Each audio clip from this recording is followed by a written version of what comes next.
Hello viewers, welcome back to my another video.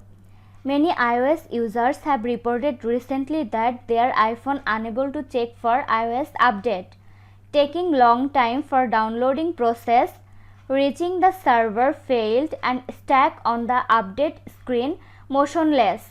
In this tutorial, we are going to fix the iPhone or iPad stuck on checking for update. Solution 1. Check for compatibility. We have to know that Apple give up update for some older devices every year. The iOS 17 or later is only available for iPhone 8 and iPhone X or earlier. So if your iPhone 6 unable to check for iOS update, it's because the device is not supported by the new iOS version. Solution 2. Check if Apple server is down. The first thing you need to do if your iPhone is unable to check for update is to check if the Apple server is down. You should visit the Apple system status web page.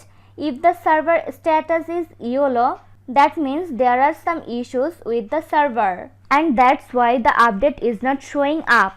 You can contact the Apple support, but they will also ask you to wait for some time until the server becomes active again. If the status symbol is green, that means everything is fine with the server and you have to check for another problem that might be causing this issue. Solution 3. Check network connection. The network connection also plays a very big role while checking for the update. If the network signal strength is weak, then there are chances that checking for update get stuck.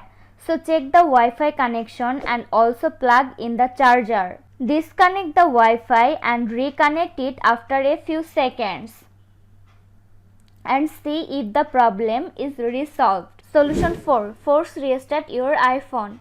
If you have iPhone 10, 11, 12, 13, 14 and 15 series and iPhone SE second and third generation, do the following steps. Quickly press and release the volume up button. Next, quickly press and release the volume down button. Finally, press and hold the side or power button until you see the Apple logo. Solution 5. Reset network settings. To do this, launch Settings app. Next, find and tap on General. Scroll down at bottom. Tap on Transfer or Reset iPhone. Next, tap on Reset. Tap Reset Network Settings. Enter your iPhone's passcode. In the pop-up window, tap Reset Network Settings to confirm the process. This was today's video. Hope you like and enjoy the video. Do like, comment, share and also subscribe to Apple Info YouTube channel. Thanks for watching.